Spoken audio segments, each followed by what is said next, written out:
पप्पू जी, आपकी जो दुकान है बनारस में अस्सी घाट पर, वो एक समय वैचारिक चर्चा के लिए केंद्र हुआ करता था।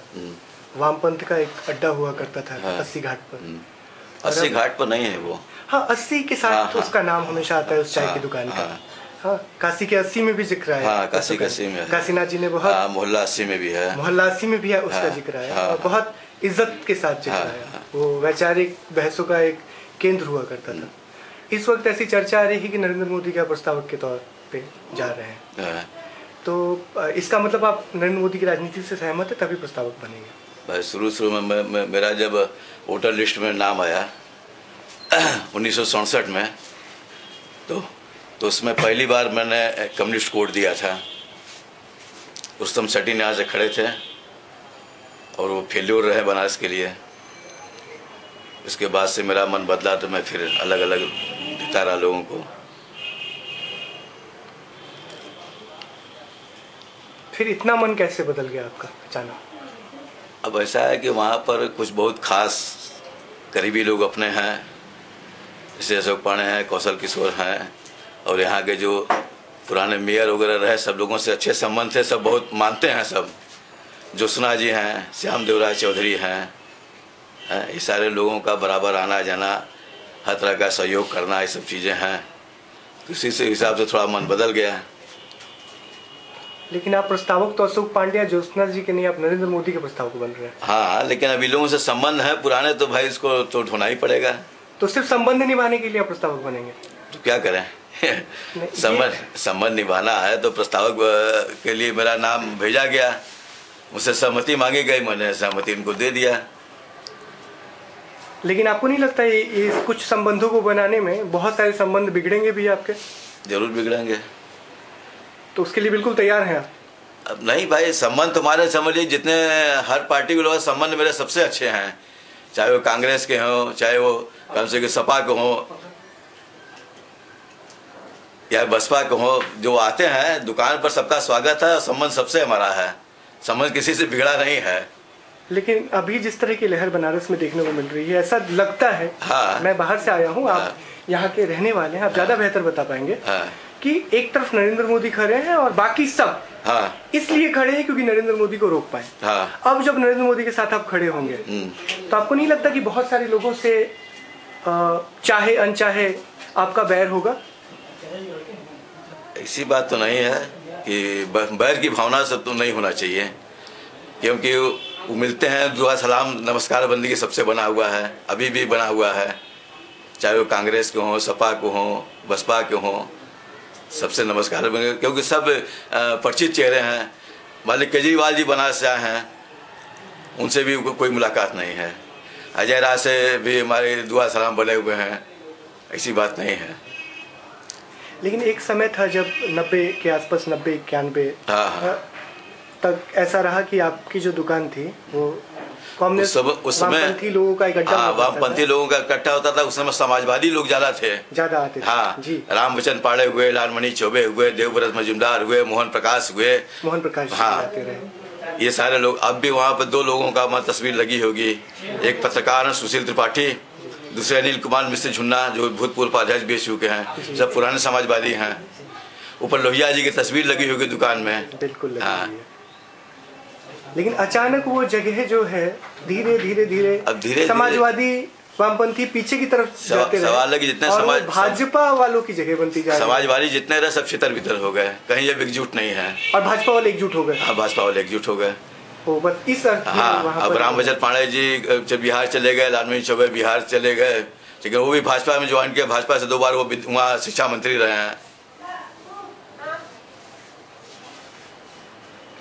जॉर्ज फर्नांडिस समझ लिया है, 2 घंटे की पत्रकार वार्ता वहीं की है बैठ के आपकी दुकान में। हाँ, तो काशीनाथ जी भी आना बंद कर दिया आपकी दुकान पे, सुनने में आ रहा है।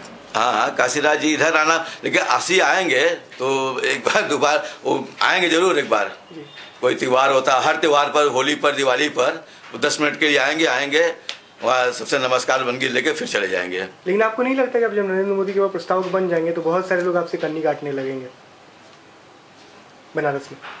भाई पुराने परिचित, आपके मित्र, आपके। अब वो उनकी अपनी भावना है, हम उस भावना से तो कर नहीं रहे हैं।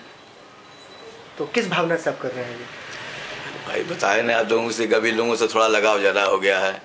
हाँ, अभी यहाँ पर पहले वाले मेयर थे, अब भी हैं, वो आए। अभी कल मुलाकात हुई मेयर साहब से वहाँ, तो नमस्कार बन के बातचीत हुआ, वो कहे कि ठीक आएंगे हम।